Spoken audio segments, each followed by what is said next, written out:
할렐루야. 자, 오늘 말씀, 오늘 읽었던 마가복음 4장 1절부터 9절까지 있는 이 말씀은 너무나도 여러분 많이 들어왔던, 신앙생활을 했다면 씨 뿌리는 자의 이 비유이죠. 그래서 씨를 어느 땅에 뿌리느냐에 따라서 달라진다는 거예요. 그래서 한 번쯤은 다 들어봤을 거예요. 그래서 우리의 마음이 뭐 돌밭이냐 가시밭이냐 길가냐 아니면 옥토와 같은 좋은 땅이냐가 중요하다. 그래서 우리가 신앙생활을 할 때 이 마음의 자세를 잘 가져야만이 우리가 이 받는 씨를 통해서 30배, 60배, 100배의 열매를 얻는다. 뭐 이런 내용이잖아요.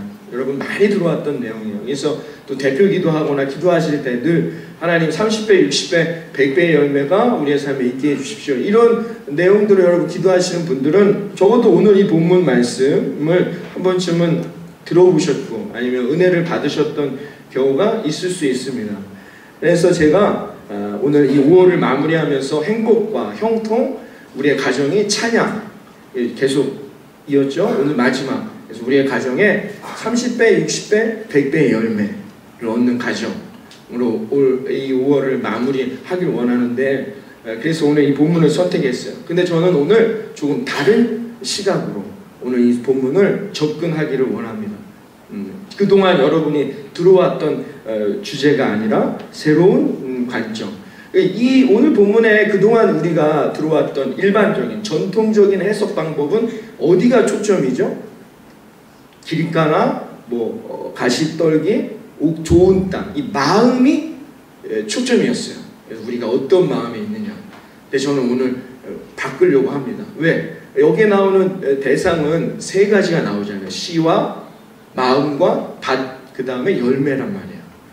첫 번째 저는 씨에 초점을 맞추고 싶습니다. 씨가 없다면 내가 아무리 좋은 땅, 좋은 마음이라고 해도 열매가 없잖아요. 그 제일 처음 중요한 것은 씨단 말이죠. 내가 우리 사랑하는 성도님들의 가정이 30배, 60배, 100배의 열매를 얻으려면 내가 좋은 땅 되는 거 중요합니다. 그러나 열매를 얻을 씨가 없으면 안 된다. 여러분들, 그러므로 오늘 풍성한 열매를 얻는 삶은 뭐냐? 첫 번째가 하나님과의 관계가 중요한 거예요. 여러분이 늘 하나님을 모시고 사냔 말이에요. 여러분, 그런 인생은 반드시 열매 맺게 될 것을 믿습니다. 교회를 오래 다녀서 열매 맺는 게 아닙니다. 예배 이 1시간 드린다고 열매 맺는 게 아니에요. 세례 받았다고 해서 그 사람이 열매 맺는 게 아니에요. 기도를 잘한다고 해서 그 사람이 열매 맺는 게 아니에요. 오늘 예수님은 뭐라 말씀하셨어요? 씨를 받는 자가 열매 맺는다는 거예요. 이 말은 바꾸어 말하면 뭡니까? 예수 나의 구원자. 예수님이 내 안에, 내 마음 안에 계셔야 한다는 겁니다. 이게 중요하다는 거예요. 그 사람은 반드시 30배, 60배, 100배의 열매를 얻게 된다는 것이죠. 성경은 우리 신앙생활하는 우리들에게 있어서 상당히 중요하죠. 제가 늘 말씀드리지만 성경의 뜻이 뭡니까? 헬라어 원어에 보면 캐논이란 뜻이에요. 바이블이란 뜻이. 캐논이 뭐예요? 그 당시에 그 사람들이 캐논이란 단어를 어디다 썼냐면 기준점이에요. 기준이 된다는 거예요. 그러니까 성경은 뭐냐? 우리의 삶의 기준이에요. 내가 어떤 인생을 살아가야 될지를 밝히 보여주는 우리의 기준점이 되어준다. 이 기준대로만 살아가면 반드시 열매 맺는 인생이 된다는 것이죠. 그러면 성경은 제가 늘 말씀드렸지만 성경은 누굴 얘기하고자 하는 거예요? 뭐 장세기니 출애굽니 이 모든 이 많은 내용들을 왜 다 이 성경이라는 한 묶음으로 묶어놨죠?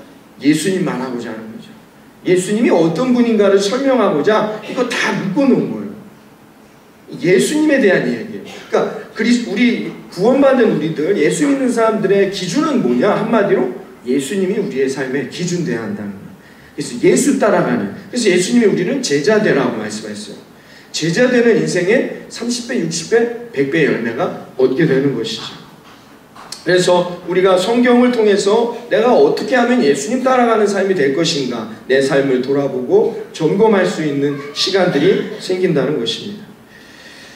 제가 좋아하는 성서신학자 중에 마커스 보그라는 분이 있는데 이분이 이런 말을 했습니다. 참 하나님이며 참 인간으로 예수는 우리가 그를 통하여 하나님을 보고 하나님으로 충만한 생활이 어떤 것인지를 보여주는 기준이 된다.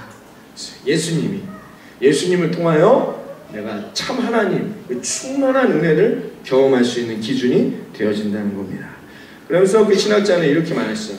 그래서 예수님이 이 기준, 이 길을 우리에게 제시해 주시기 위해서 선택하신 방법이 뭐냐? 비유의 방법이다는 거예요. 오늘 이 본문 4장은 비유에 대한 이야기잖아요. 왜 예수님이 비유를 하셨느냐?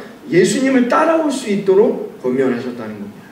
그래서 이 비유, 예수님의 비유의 특징이 몇 가지가 있다라고 이분은 말했어요. 뭐냐면 귀 있는 자는 들으라는 거예요. 오늘 3절에 보면 들으라라고 돼 있죠. 3절에는 너희는 들으라 했는데 이 똑같은 내용이 어디에 또 기록돼 있어요? 어디에 기록돼 있습니까? 여러분 그 4장 1절 위에 가로치고 나와 있죠? 어디에 나와 있어요? 여러분 친절하게 이 성경이 다 알려주죠. 마태복음 13장 1절부터 9절이 똑같은 내용이다 라고 했어요. 마태복음 13장 1절에 보면은 거기에는 귀 있는 자는 들으라고 시작하십니다. 그러니까 여기 3절에 들으라는 거예요. 마지막에 그래서 오늘 마가복음의 기자는 9절 마지막에 들을 귀 있는 자는 들으라 이렇게 말했어요. 그러니까 예수님 비유의 특징은 뭐냐?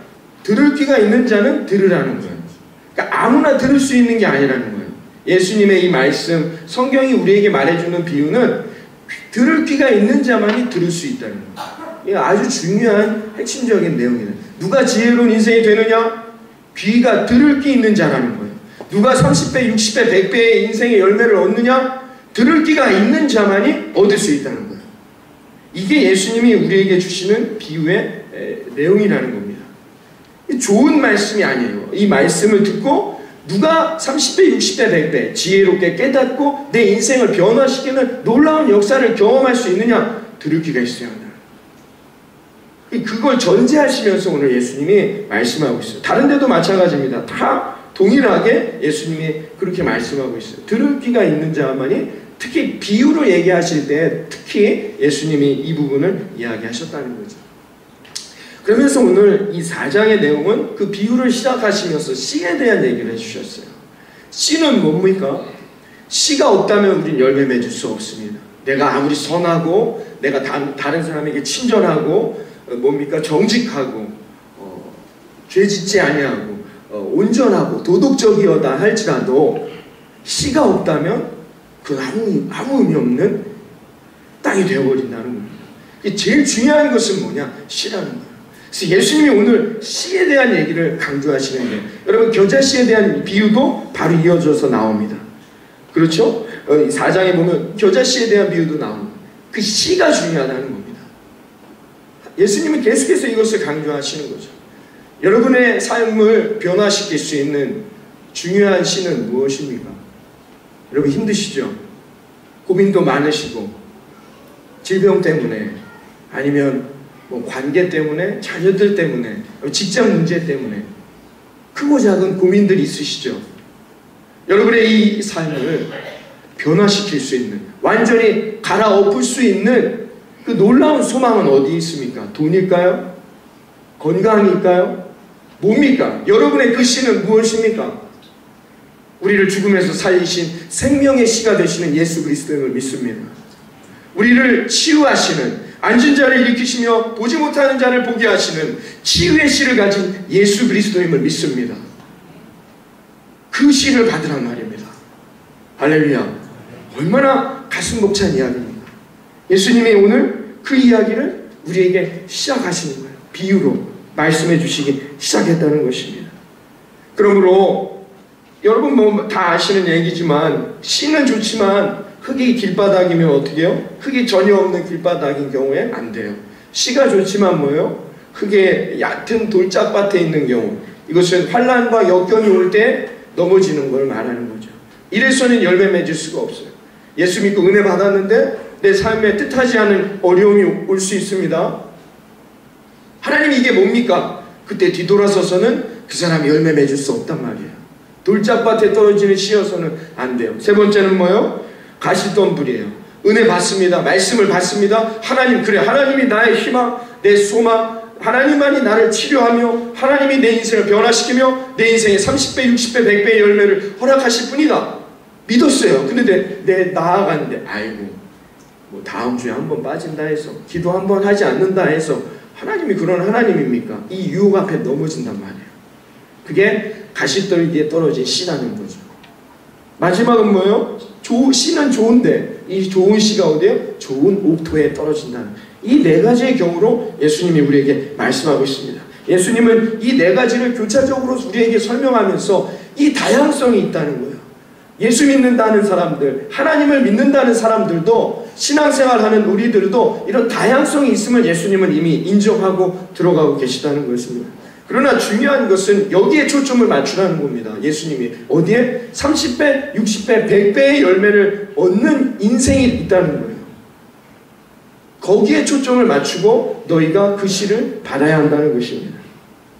사랑하는 여러분, 다 알죠? 하나님이 소망이며 하나님이 우리를 살려주셨고 하나님을 믿으면 치유가 일어나고 기적이 일어난다는 거, 적어도 오늘 이 자리에 앉아있는 여러분, 다른 데 가지 않으시고 다른 일정 다 없으시고 오늘 이 자리에 나오신 분들 적어도 이 진리와 이 고백 다 아실 겁니다.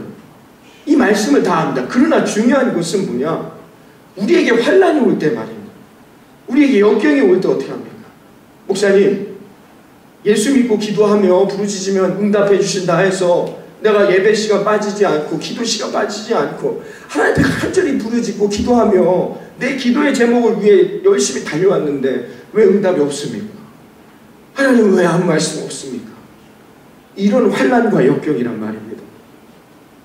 여러분, 그때 어떻게 하시느냐 말이죠. 예수님이 오늘 말씀합니다. 끝까지 그 씨를 포기해서는 안 됩니다. 그 씨를 포기하지 않고 그 씨를 붙드는 자는 30배, 60배, 100배의 열매를 얻는 거예요. 하나님을 뒤돌아서지 마십시오.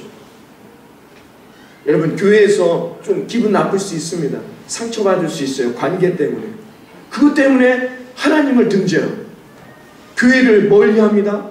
자신의 삶에 30배, 60배, 100배의 열매를 놓치는 거예요. 얼마나 안타깝습니까? 오늘 예수님이 지금 이 이스라엘 백성들, 이 유대인들에게, 아니 유대인이 아닌 거기에 모인 모든 이들에게 지금 이런 심정으로 이 말씀을 전달하고 있다는 겁니다. 여러분, 힘드시죠? 씨를 뿌리면 뭐합니까? 그 끝납니까? 씨만 뿌려지면 다 열매 30배, 60배, 100배의 열매를 맺습니까? 여기 우리 농사 짓는 분들 계셔요. 가서 비가 오면 막아줘야 되지. 해가 뜨거우면 어떻게 시원하게 해줘야 되지. 좋은 거 뿌려줘야 되지. 열매 맺을 때까지요. 예수 믿고 구원받았다 해서 여러분의 삶에 30배, 60배, 100배의 열매가 이루어진다고 생각하지 마십시오. 예수 믿고 30배, 60배, 100배의 열매를 얻기 위해 이런 환난이 기다리고 있어요. 이런 어려운 길이 기다리고 있단 말입니다. 때로는 그 비를 막아야 되고 바람을 막아줘야 되고 때로는 어떻게 해요? 그 뜨거운 공기를 막아줘야 되고 동물들이 지나다니지 못하게 막아줘야 되고 아침이건 밤이건 가서 거기를 막아줘야 되는 이런 어려운 그런 사명의 길이 기다리고 있단 말이에요. 당장 예수 믿었다 해서 기도가 응답되고 내 삶의 열매가 이루어진다? 그런 하나님은 없다는 것이죠. 오늘 본문이 우리에게 그걸 말해줍니다. 그러나 그 길을 포기해서는 안 된다는 겁니다. 왜요? 그 길의 마지막에 30배, 60배, 100배의 열매가 저와 여러분의 삶에 기다리고 있기 때문인 것입니다. 우리나라에 복음을 전해주기 위해 얼마나 많은 분들이 순교하시고 핍박당하시고 고통, 환난과 역경을 받으셨겠습니까? 수많은 선교사들이 들어왔는데요. 공식적으로 우리나라의 최초의 선교사라고 말하는 우리 아펜젤러, 감리교회 아펜젤러, 언더우드 선교사님들이 계시죠. 그래서 이 언더우드 선교사님이 1915년 타자기 회사를 운영하던 형으로부터 자금을 지원받습니다. 그래서 52,000달러의 기부금을 받아서 연세대의 전신인 연희전문학교를 세워 교육해야 된다. 이 나라를 바꾸기 위해서는 깨어야 된다. 젊은이들이 이런 마음으로 이 학교를 만들어서 이들을 교육하기 시작했습니다. 대학 교육을 하게 되었어요. 31년 동안 수많은 환난과 핍박을 견디며 이 땅에 정말 씨를 뿌리는 하나님을 심고자 열심히 노력했단 말이죠. 여러분 들어보신 분이 있겠지만 이 언더우드 선교사님의 기도였습니다. 오 주여, 지금은 아무것도 보이지 않습니다. 주님, 메마르고 가난한 땅, 나무 한 그루 시원하게 자라오르지 못하고 있는 이 땅에 저희들을 옮겨와 앉히셨습니다. 그 넓고 넓은 태평양을 어떻게 건너왔는지 그 사실이 기적입니다. 주께서 붙잡아 뚝 떨어뜨려 놓으신 듯한 이곳, 지금은 아무것도 보이지 않습니다. 보이는 것은 고집스럽게 얼룩진 어둠뿐입니다. 어둠과 가난과 인습에 묶여 있는 조선 사람뿐입니다. 그들은 왜 묶여 있는지도 고통이라는 것도 모르고 있습니다. 고통을 고통인 줄 모르는 자에게 고통을 벗겨주겠다고 하면 의심부터 하고 화부터 냅니다. 조선 남자들의 속셈이 보이지 않습니다. 이 나라 조종의 내심도 보이지 않습니다. 가마를 타고 다니는 여자들을 영영 볼 기회가 없으면 어찌하나 합니다. 조선의 마음이 보이지 않습니다. 그리고 저희가 해야 할 일이 보이지 않습니다. 그러나 주님, 순종하겠습니다. 겸손하게 순종할 때 주께서 일을 시작하시고 그 하시는 일을 우리들의 영적인 눈이 볼 수 있는 날이 있을 줄 믿나이다. 믿음은 바라는 것들의 실상이요 보지 못하는 것들의 증거이니라고 하신 말씀을 따라 조선의 믿음의 앞날을 볼 수 있게 될 것을 믿습니다. 지금은 우리가 서양 귀신, 양귀자라고 손가락질을 받고 있사오나 저희들이 우리 영혼과 하나인 것을 깨닫고 하늘나라의 한 백성, 한 자녀임을 알고 눈물로 기뻐할 날이 있음을 믿나이다. 학교도 없고 그저 경계와 의심과 멸시와 천대만이 가득한 곳이지만 이곳이 머지않아 은총의 땅이 되리라는 것을 믿습니다. 주여, 오직 제 믿음을 지켜주시옵소서. 20살의 약관의 나이로 이 거친 한국이라는 땅에 와 복음의 씨를 심기 위해 노력한 한 선교사의 기도였습니다. 그 열매가 지금 저와 여러분임을 믿습니다. 반드시 열매는 맺게 되어 있습니다. 성경은 우리에게 말해줍니다. 베드로전서 1장 7절, 너희 믿음의 시련이 불로 연단하여도 없어질 금보다 더 귀하여 예수 그리스도의 나타내실 때에 칭찬과 영광과 존귀를 얻게 하려 함이라. 여러분의 지금의 삶에 있는 어려운 고난, 역경이 있을 때 더욱 하나님 앞에 기도하며 더욱 하나님을 붙들 수 있는 저와 여러분 되기를 바랍니다. 때가 이르러 하나님이 그런 믿음을 갖고 있는 자들의 삶에 그 가정 가운데 30배, 60배, 100배의 열매를 부어주실 것이라 믿습니다. 여러분, 이것이 오늘 예수님이 우리에게 주시고자 했던 이 비유의 메시지인 것입니다. 에베소 3장 13절 말합니다. 그러므로 너희에게 구하니 너희를 위한 나의 열로 환난에 대하여 낙심치 말라. 이는 너희에게 영광으로 나타날 것입니다. 예수님이 십자가에 못 박히시는 그 씨를 뿌리심으로, 그러나 그 길은 결코 쉬운 길이 아니었습니다. 고난과 고통과 치욕과 배신과 침뱉음 당하는 모욕의 길이었습니다. 그러나 예수님 중간에 포기하지 않으셨습니다. 그가 그렇게 씨를 뿌림으로 저와 여러분이 그 열매를 거두어드리고 이 땅에 있는 모든 이들이 지금도 주님을 찬양하며 하나님 나라 안에서 기뻐하며 인생을 살아가게 된 것이라 믿습니다. 십자가의 열매, 여러분, 그것은 반드시 우리의 삶을 변화시키고 우리를 거듭나게 하며 새로운 존재로 나타나게 할 것을 믿습니다. 여러분, 이 열매를 위하여 여러분들 오늘도 그 하나님의 땅, 그 땅을, 하나님의 씨를 여러분 마음에 새기시고, 여러분 오늘 하루도, 이 한 주간도 여러분 그 씨를 갖고 여러분의 삶에 열매 맺는 인생이 되게 하기를 바랍니다. 여러분, 그 열매가 큰 열매가 되지 않을 수도 있으면 낙심치 마십시오. 열매를 맺지 못할 수도 있습니다. 그러나 다시 심으면 됩니다. 다시 우리는 그 삶의 작용, 그 삶의 그 반복되는 작용을 통해 우리 날마다 내 삶에 열매 맺는 인생이 되어야 한다는 것입니다. 날마다 여러분의 마음에 이 하나님의 씨를 심는 저 여러분 되어지기를 바랍니다. 내 실존적으로는 힘든 거죠. 왜? 우리는 세상에서도 살아가야 하기 때문이죠. 압니다. 예수님도 그 마음을 아시고 있기 때문에 오늘 이 말씀으로 시작하고 있는 것이죠. 제가 여러분에게 어떻게 하면 열매 맺는 풍성한 열매를 얻을 수 있는가, 두 번째로 말씀드리고 싶은 것은 실존적인 문제로 접근하기 원합니다. 제가 전공한 분야가 바로 이 분야이기도 한데요. 그래서 제가 오늘 이 시간에 그렇게 접근하기 원합니다. 누가 풍성한 열매를 얻느냐? 계속해서 최선을 다하여 하나님의 일을 감당해야 합니다. 예배를 소홀히 하지 마시고 기도를 소홀히 하지 마시고 하나님 앞에 헌신함을 소홀히 하지 마십시오. 그 사람은 언제가 됐던 30배, 60배, 100배 열매를 얻는 겁니다. 목사님 힘듭니다. 힘드시죠? 압니다. 세상 일을 감당하면서 또 주일에 쉬지도 못하고 내가 교회에 와서 이 일을 감당해야 한다? 쉽고 힘들고 어려운 일이라는 걸 압니다. 예수님은 그 실존적인 여러분의 문제를 오늘 이 씨 뿌리는 자의 비유를 통하여서 여러분에게 말씀하시면서 그러나 포기하지 않고 좌절하지 않고 넘어지지 않는 자, 최선을 다하는 자는 반드시 30배, 60배, 100배의 열매를 얻는 약속을 주셨습니다. 여러분이 이 말씀을 붙드시기를 바랍니다. 예수님의 이 천국 하나님 나라의 비유를 보면은 대개가 이런 형식을 취하죠. 하나님의 나라는 마치 목못과 같다. 이런 형식을 취합니다. 그래서 하나님 나라는 겨자씨와 같다. 마가복음 4장 이 30절 이하에 나오지만 또 뭐 하나님의 나라는 누룩과 같다. 이런 표현으로 이런 형식으로 하나님 나라를 비유하시는 경향이 있습니다. 이런 형식과 문장의 방법은 그 당시 헬라 사상 가운데 헬라어 가운데 있는 거죠. 그들은 어떤 자기가 강조하고자 하는 것을 그 단어를 앞에 넣음으로 어떻게 해요? 강조하는 것을 상당히 즐겨 사용했다는 것입니다.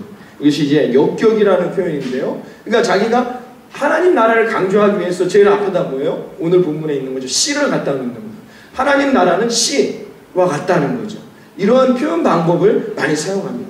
이게 그 고스란히 지금 영어에도 이렇게 젖어들게 된 것이죠. 자기가 강조하고 싶은 것을 앞에 갖다 놓는 이걸 방법을 역격이라 해요.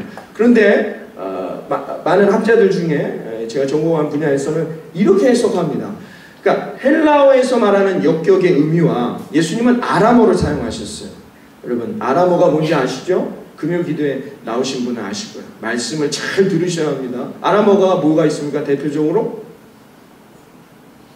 달리다 굼 들어보셨죠? 이게 그 당시 예수님과 그 유대인들이 쓰던 실질적인 언어는 뭐냐? 아람어였단 말이에요. 아람어에서부터 이런 표현이 헬라어에게 전승됩니다. 헬라어로. 그러니까 자기가 뭔가를 강조하고자 하는 단어를 앞에다 놓는 거죠. 그런데 아람어에서 사용하는 그 강조하는 역격의 의미와 헬라어에서 사용되는 역격의 의미가 완전히 달라졌다는 거예요. 무슨 말이냐? 이건 무슨 말이냐면 하나님의 나라는 만약에 예를 들어서 자동차와 같다. 그럼 헬라어에서는 하나님의 나라는 자동차와 같다는 것은 하나님의 나라가 중요해요. 자동차가 중요한 게 아니에요. 왜? 자동차와 같은 거니까. 아, 하나님 나라는 정말 우리 온 가족이 자동차를 타고 정말 기쁘게 달려가는 그런 곳이구나. 이렇게 해석한단 말이에요. 이게 지금 우리가 전통적으로 해석하는 그런 방법이죠. 그러니까 자동차가 중요한 것이 아니라 하나님 나라가 중요한 것이죠. 헬라어의 의미는 여기에 있습니다. 그러나 아람어는 다릅니다. 아람어는 하나님의 나라는 자동차라는 거예요. 이 뉘앙스가 헬라어로 번역되면 신약은 다 헬라어로 번역됐거든요. 번역되면서 이 의미의 차이가 약간 변화되었다. 이렇게 주장하는 학자들이 있다는 것이죠. 그러니까 정말로 예수님은 씨 뿌린 씨가 중요하다는 거예요. 우리가 지금 익히 들어오는 이 전통적인 해석 방법. 아, 하나님의 나라는 우리가 이런 마음을 갖고 정말 풍성한 열매를 얻는 그런 축복된 그런 나라가 되는 것이구나 라고 해석하는 방법이 있는데 예수님은 그 씨 뿌리는 것에 집중했다라는 거예요. 그러니까 정말 하나님의 나라는 누구냐? 씨 뿌리는 자라는 거예요.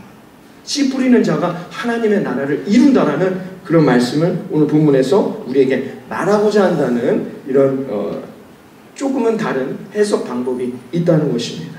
여러분, 저는 오늘 이 해석 방법을 갖고 여러분과 함께 두 번째 우리가 하나님 앞에 풍성한 열매를 얻는 방법에 대해서 여러분 실존적으로 우리의 실존적인 입장에서 여러분에게 이야기해 드리길 원합니다. 왜 이런 해석들이 나왔느냐? 오늘 마가복음 4장을 잘 보시면 알 수 있습니다. 마가복음 1장은 내용이 뭐냐? 세례받습니다. 예수님이 세례받고 광야 시험 받습니다.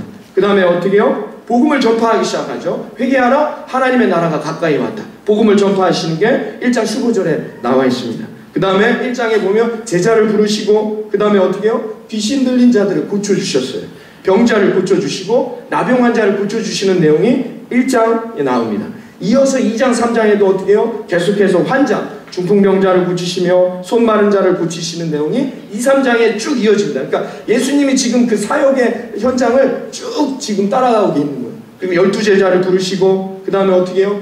예수님에 대해서 논쟁하는 그 바리새인들과 논쟁하는 장면이 3장까지 이어집니다. 그리고 4장에 와서 드디어 하나님 나라를 비유로 설명하는 것이 이 4장의 내용입니다. 5장으로 넘어가면 다시 또 예수님이 아픈 환우들을 고치는 내용으로 전환됩니다. 그러니까 오늘 하나님 나라의 비유는 마가복음에서만큼은 4장에서만 나온다는 거죠. 그러니까 하나님 나라의 비유가 여기에서 나오고 있어요. 그런데 오늘 4장 첫 번째 비유인 이 씨 뿌리는 자의 비유를 보십시오. 하나님 나라는 이런 것이다 라고 표현하지 않습니다. 보세요. 예수께서 다시 1절에 보십시오. 예수께서 다시 바닷가에서 가르치시니 큰 무리가 모여들거늘 예수께서 바다에 떠있는 배에 올라 앉으시고 온 무리는 바다의 입지에 있더라. 3절 보세요. 들으라. 씨 뿌리는 자의 뿌리러 나아갔다. 바로 비유로 들어가셨습니다. 그렇죠? 근데 26절 보세요. 다른 씨 뿌리는 내용을 다시 설명하실 때는 26절에 뭐래요? 하나님의 나라는 사람이 씨를 땅에 뿌린과 같다. 지금 이 표현은 앞에 있는 걸 다시 설명해 주시는 내용입니다. 30절도 겨자씨의 비유를 또 설명합니다. 우리가 하나님의 나라를 어떻게 비교하여 또 무슨 비유로 나타낼까? 자, 보십시오. 다시 저를 보십시오. 하나님 나라의 비유에 대한 내용이 4장은 맞습니다. 근데 적어도 이 첫 번째 내용에는 하나님의 나라에 대한 내용이 없어요. 왜 그랬을까요? 처음부터 하나님의 나라는 이런 것이다 비유로 들어갔어야 되는데 그런 내용이 없단 말이에요. 그러니까 제자들이 이 말씀을 가르치신 다음에 여러분 10절에 보시면 제자들이 말합니다. 이건 어떤 내용입니까? 왜일까요? 왜 제자들이 이런 질문을 했을까요? 제자들이 예수님이 비유로 말씀하시는 게 뭔지를 몰라서 얘기했을까요? 그렇지 않죠. 예수님이 그동안 모든 말씀에 하나님 나라가 이런 것이다 라고 설명해 주셨는데 유독 씨 뿌리는 내용은 그 내용이 없어요. 그냥 바로 그 모여있는 많은 무리들 청중들에게 내가 한 이야기를 들려준다. 씨 뿌리는 자의 이야기가 또 들어갔단 말이에요. 이건 어떤 비유입니까? 라고 제자들이 묻는 거예요. 이건 그동안 자기들이 들어왔던 비유의 내용과 전혀 다른 좀 독특한 내용이다라는 것을 제자들의 그 10절 이하의 질문에서 우리가 만나게 되는 것입니다. 좀 어렵지만 여러분 잘 새겨드려야 합니다. 그래서 저는 정통적인 우리의 해석 방법 다 아십니다. 내 마음의 자세를 이렇게 가져야만이 좋은 열매를 맺는구나.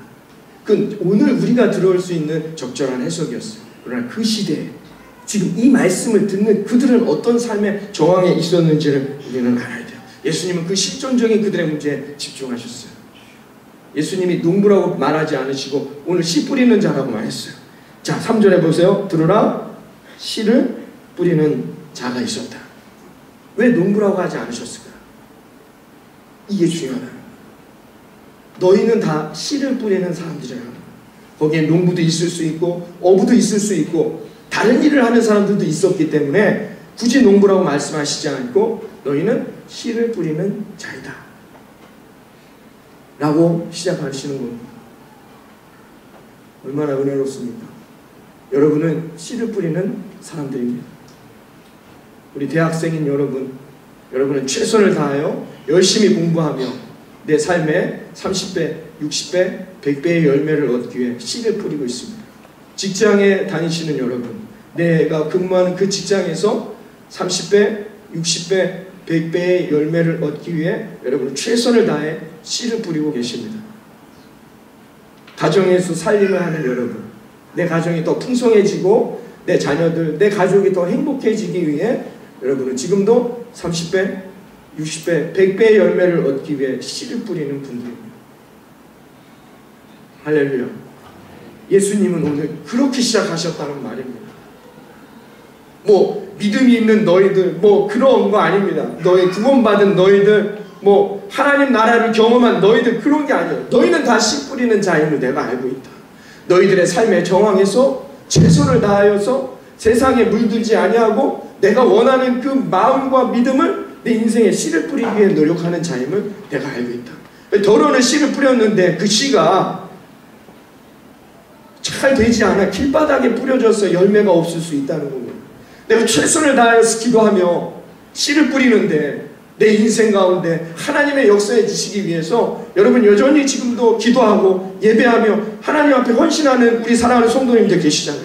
여전히 씨를 뿌리는데 그 씨가 어떻게 해요? 때로는 돌짝밭에 떨어져서 열매를 못 맺는 경우가 있다는 것입니다. 예수님 그걸 다 안다는 거예요. 예수님은 그걸 다 알고 계시기 때문에 오늘 이렇게 우리에게 말씀하고 있다는 겁니다. 여러분 그러나 낙심하지 말라는 겁니다. 내가 씨를 뿌리는데 최선을 다하여 내 삶에서 살아가는데 지금 당장 여러분의 삶에 열매가 없다 해서 낙심하지 말라는 겁니다. 때로는 그 씨가 길가에 떨어져서, 때로는 돌짝밭에 떨어져서, 가시덤불에 떨어져서 아유 내가 실패하는 것 같은 인생이지만 그러나 낙심하지 말라는 겁니다. 예수님이 오늘 그렇게 실존적인 저와 여러분의 삶에 실존적인 문제로 접근하고 계시다는 것입니다. 여러분 열매는 누가 거두는 겁니까? 열매는 좋은 땅이 거둬드립니까? 열매는 누가 거둬들이는 겁니까? 이거에 초점을 맞추라는 겁니다. 좋은 땅을 가진 사람이 열매를 걷는 게 아니에요. 오늘 주체는 누구죠? 씨를 뿌렸던 사람이죠. 그 씨를 뿌렸던 사람이 열매를 30배, 60배, 100배로 얻는 거잖아요. 그 씨를 어디에 뿌렸기에? 좋은 땅에 뿌렸기에 좋은 땅이 열매를 얻는 게 아니라 씨를 뿌렸던 사람이 열매를 얻는 것이라는 말입니다. 예수님의 오늘 말씀은 거기에 비유에 초점을 맞춰서 생각해 보자는 겁니다. 그러니까 열매는 결국 누가 거두어드리는 겁니까? 여러분이죠. 여러분 오늘도 최선을 다해 여러분의 삶을 살아갑니다. 근데 목사님 열심히 하는데 왜 안 될까요? 열심히 기도하는데 이 문제 왜 해결되지 않을까요? 목사님 열심히 내가 눈물 흘려 우리 금요일에도 정말 눈물 흘려 하나님 앞에 기도하며 여러분 매달리는 우리 사랑하는 성도님들 계신데 하나님 왜 응답해 주시지 않을까요? 포기하지 말라는 거예요. 여러분 포기하지 말라는 겁니다. 27절에 이렇게 말씀했어요. 27절 보세요. 그가 밤낮 자고 깨고 하는 중에 씨가 나서 자라되 어떻게 그리 되는지는 알지 못하는구나. 여러분이 그 열매를 만들어내는 게 아니에요.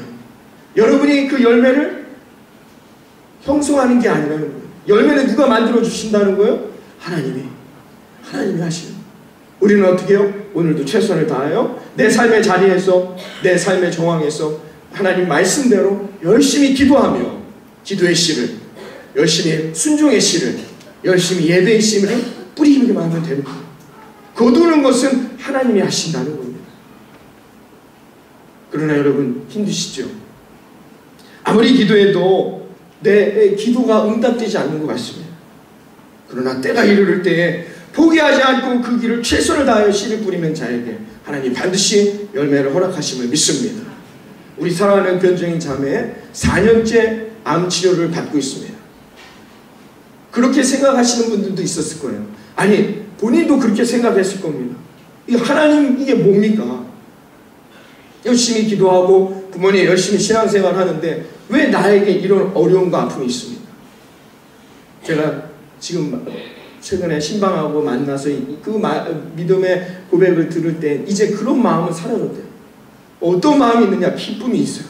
하나님이 반드시 나를 치료해 주실 것이다라는 믿음이 생겼다는 거예요. 그래서 날마다 기도하며 하나님만을 의지하는 법을 내가 이 4년의 과정을 통하여 목사님 얻게 되었습니다. 30배, 60배, 100배의 열매를 얻기 위해 여러분 어떤 시련과 환난이 온다 할지라도 포기하지 마십시오. 그럼 반드시 여러분 그 수고를 통하여 하나님께서 여러분의 삶에 열매 맺게 해주실 것이라 믿습니다. 여러분 그 얘기를 오늘 예수님이 이들에게 해주는 거예요. 뭐 신앙적인, 믿음적인, 뭐 교리적인, 성경적인 얘기로 하는 게 아니라 지금 지치고 힘들어 그 바닷가에 그 예수님이 어떤 분인지도 잘 모르는 이들이 모여 그 예수님이 주시는 말씀을 듣고 자신의 삶에 힘을 얻어 나아가려는 이들에게 예수님이 이렇게 말씀하는 겁니다. 너희 잘 뿌리고 있다. 너희들은 잘 살고 있다. 너희들에게 30배, 60배, 100배의 열매가 있을 것이다. 그러나 포기하지 말아라. 길가에 뿌려졌다고 해서 한 번 포기하지 말아라. 돌짝밭에 뿌려졌다고 해서 2번 포기하지 말아라. 계속해서 뿌리지만 가시덤불에 뿌려졌는데도 열매 맺지 않았다고 해서 포기하지 말아라. 3번 실패했어도 언제나 때가 되면 너희의 삶에 30배, 60배, 100배의 열매를 얻게 될 것이다. 할렐루야. 놀라운 위로와 격려와 축복의 메시지가 오늘 이 본문에 들어있는 것이죠. 여기에는 어떤 신앙도 여기에 어떤 믿음도 하나님에 대한 말씀도 없어요. 제자들은 당황했습니다. 왜 이렇게 말씀하셨습니까? 그러나 이렇게 얘기한다 할지라도 들을 귀 있는 자들은 깨닫고 듣고 하나님의 백성이 되며 하나님 나라를 이루어가는 것이다 얘들아. 그게 그 다음에 이어지는 예수님의 설명의 내용인 것이지요. 사랑하는 여러분, 예수 그리스도를 붙들고 다가온 6월 한 달도 여러분의 삶에 30배, 60배, 100배의 열매를 얻기를 주님의 이름으로 축원합니다. 믿음을 놓치지 마십시오. 우리 예수님만 부족교회가 그런 교회가 되어질 것을 믿습니다. 여러분이 늘 예배에, 기도에, 말씀에 헌신, 순종의 삶에 최선을 다해 씨를 뿌리신다면 때가 이르러 3번 실패할 수 있습니다. 그러나 그 다음에는 반드시 열매 맺는 아름다운 인생이 되어질 것이라 믿습니다. 예수님의 이 말씀을 붙들고 여러분 6월 한 달 때로는 힘들더라도 때로는 어렵더라도 기도가 응답되지 않는 것 같다 할지라도 포기하지 마시고 낙심치 마시고 믿음으로 나아가는 우리 사랑하는 예수님만 구육교회 성도님들의 삶이 되기를 바랍니다. 시편 126편 5절에 이렇게 말씀해 주셨습니다. 눈물을 흘리며 씨를 뿌리는 자는 반드시 기쁨으로 거두어 드리리다. 여러분의 삶에 지금 눈물로 씨를 뿌리며 지금의 순간들을 나아갈 때에 하나님이 여러분의 수고를 아시고 기쁨의 단으로 여러분의 삶을 채워주시고 거두어 누리게 해주실 것이라 믿습니다. 기도하겠습니다. 하나님 감사합니다. 눈물로 하나님 씨를 뿌리